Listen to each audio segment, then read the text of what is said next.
Hey, it's Mr. Shrum, and I'm back again to look at the senses and sensory organs for the physiology portion of this class. Last time we looked at sight and sound. Now we're going to get into smelling.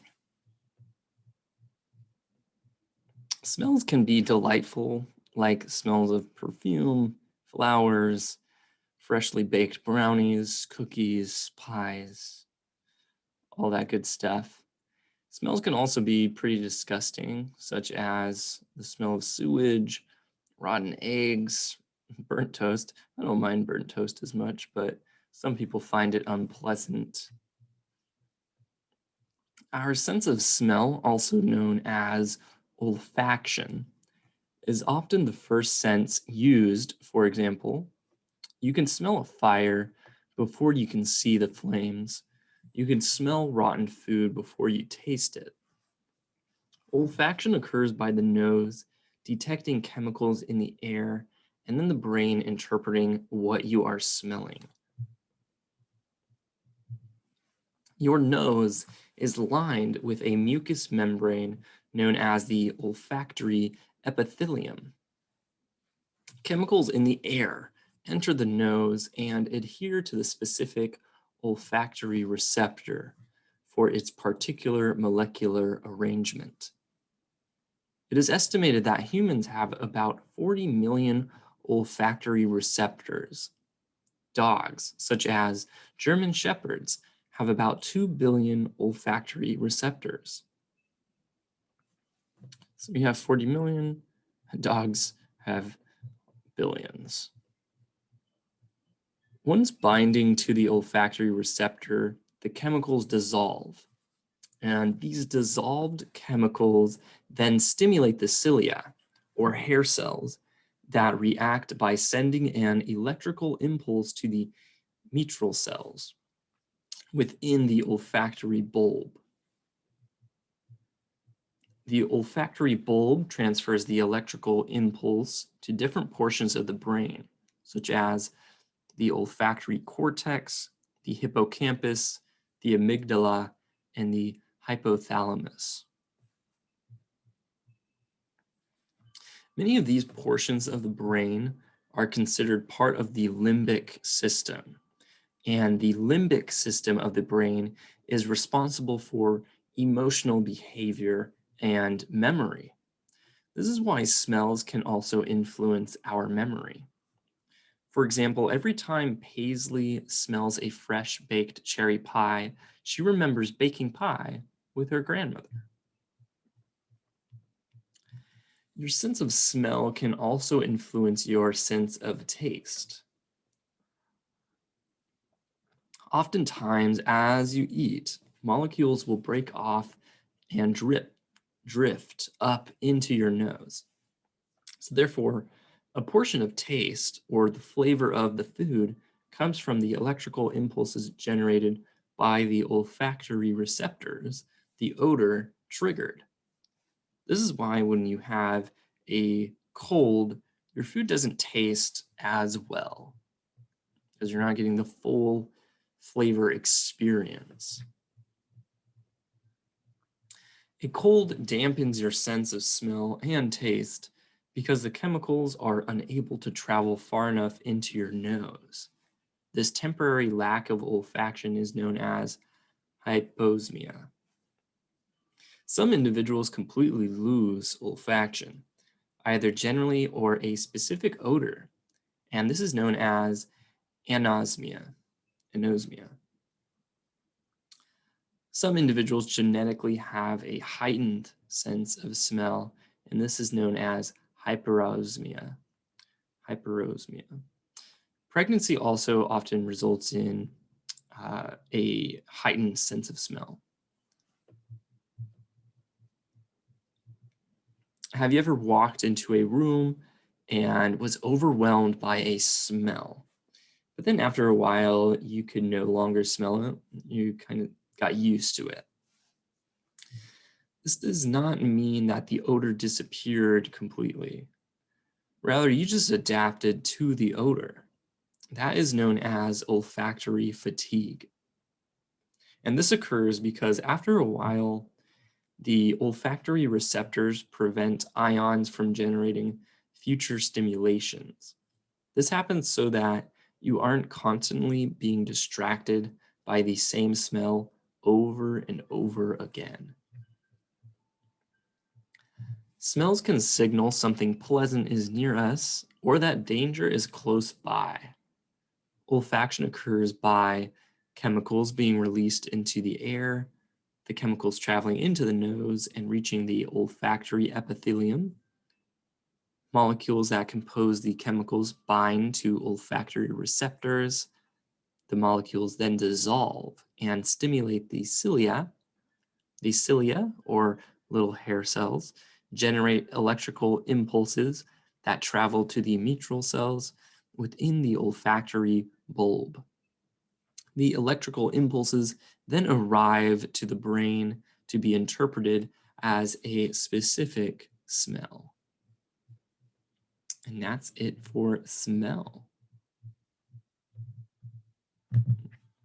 Let's get back to this. And then we're going to look at the issues that can develop from sensory organs.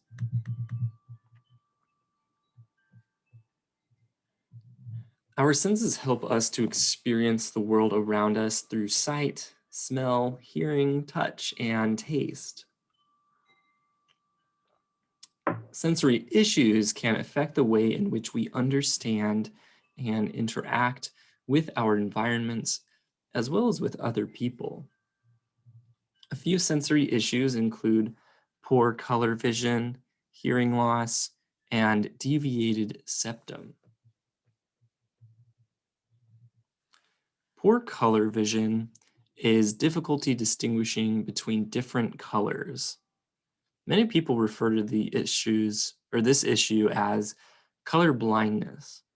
However, color blindness is actually a rare issue where the person affected has absolutely no color vision. Poor color vision generally makes it difficult for those affected by it to tell the difference between green and red. Less commonly, those with poor color vision may have trouble distinguishing between blue and yellow. And the severity of poor color vision can range from mild to severe. Someone with poor color vision may still be able to discern some shades of the colors they have difficulty distinguishing. So they can probably tell, but it will be very difficult for them. And if you look at this picture, these flags are all slightly different shades of blue and red and gray. So if you see one here that says, this is the one seen by most people. 2, this is a red blind person, so they don't see the red. 3 is green blind person, so it appears a little more off.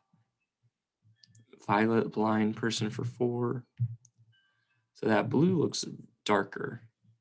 And then 5 by totally colorblind persons. So that one's where there's just nothing. So what are the risk factors for poor color vision? Well, it could be genetics. Poor color vision can be inherited and is much more common for males than females. It could be related to a disease. Diseases can affect color vision. Diseases like diabetes, glaucoma, leukemia, Parkinson's disease, and sickle cell anemia.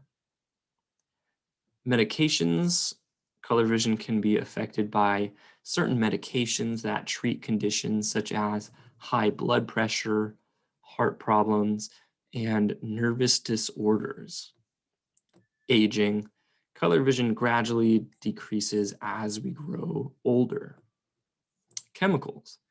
Some chemicals actually impair color vision, including carbon disulfide and other fertilizers. What is the treatment for poor color vision? Well, if it's caused by a disease, you can treat that disease and that may help restore color perception. If it's caused by medications, then switching medicine can help reverse that effect. Some people affected by poor color vision choose to wear colored contacts or eyeglasses, which can assist them in distinguishing between colors. The same way people that can't see very well wear glasses to get better perception.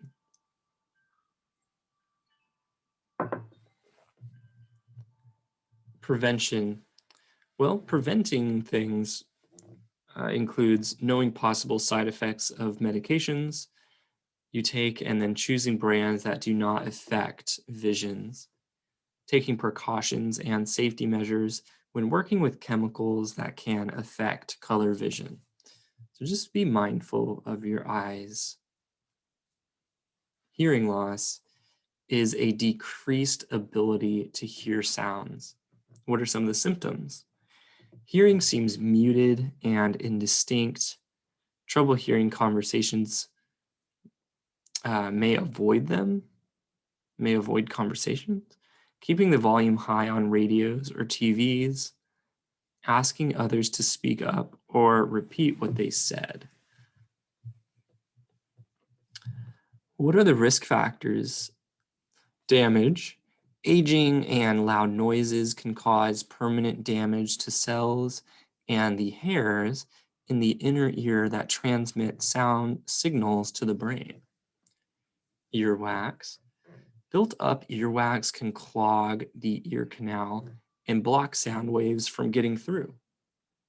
Infection or unusual growths. A ruptured eardrum.